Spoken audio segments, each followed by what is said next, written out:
Bonjour, je suis Valérie Sablé, associate directeur chez Robert Half, cabinet de recrutement spécialisé en finance et en comptabilité. Vous le savez, toute recherche d'emploi nécessite organisation et stratégie. Je vais vous donner quelques conseils pour valoriser votre candidature et rédiger un CV efficace. Tout d'abord, ciblez les offres auxquelles vous souhaitez répondre, celles qui vous donnent réellement envie. Listez vos compétences clés, ce que vous avez envie de faire, mais aussi ce qui ne vous attire plus et ce que vous souhaitez plus faire désormais.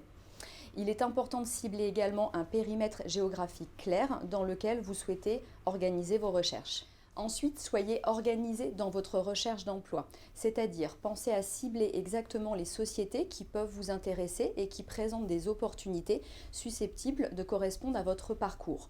Pensez également à interroger vos connaissances, à interroger votre réseau. Toute information est bonne à prendre lors d'une recherche d'emploi. Rédigez un CV qui soit toujours en lien avec l'annonce à laquelle vous répondez. Pour cela, ne restez pas bloqué sur vos anciens titres et vos anciennes fonctions. Ne restez pas bloqué également sur le titre d'une annonce. Pensez avant tout au contenu et aux compétences que vous pouvez apporter à l'entreprise.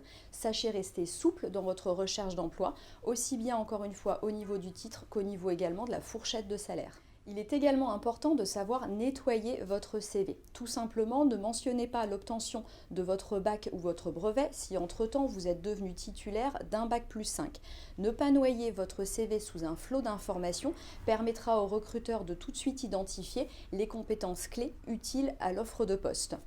A l'inverse, ne cherchez pas à masquer les trous dans votre CV. Expliquez et assumez toutes les périodes d'inactivité que vous avez pu avoir pendant votre parcours.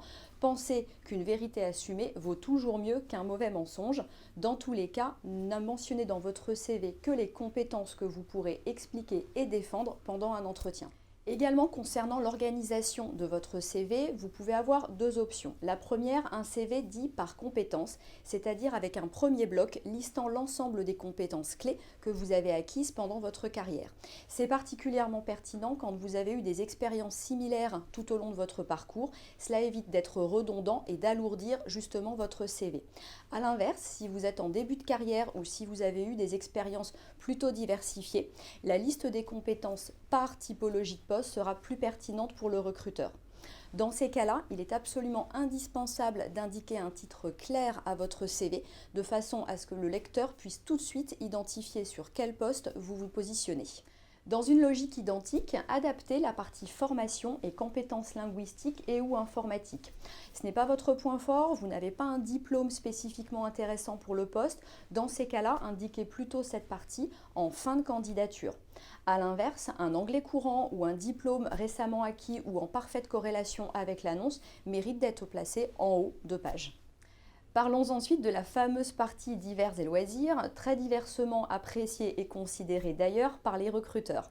Dans tous les cas, évitez les termes banals type lecture ou voyage. Introduisez au contraire des notions plus personnelles pouvant révéler votre personnalité. Vous pouvez par exemple faire le distinguo entre vos hobbies et une activité que vous pourriez pratiquer à temps partiel par exemple. Dans le cadre de l'envoi de votre candidature, n'hésitez pas à rappeler systématiquement la référence de l'annonce à laquelle vous postulez. Pensez que les recruteurs gèrent de nombreuses offres, il est important pour eux de pouvoir vous identifier très rapidement. Dans le cadre d'une candidature spontanée, n'hésitez pas à vous renseigner auprès de l'accueil pour obtenir soit le nom du responsable des ressources humaines en charge des recrutements, soit le nom d'un opérationnel responsable de service afin d'orienter au mieux et plus facilement votre CV. De façon générale, n'oubliez pas que les fautes d'orthographe sont absolument rédhibitoires dans un CV. Un bon conseil pour cela, faites-vous relire par une tierce personne.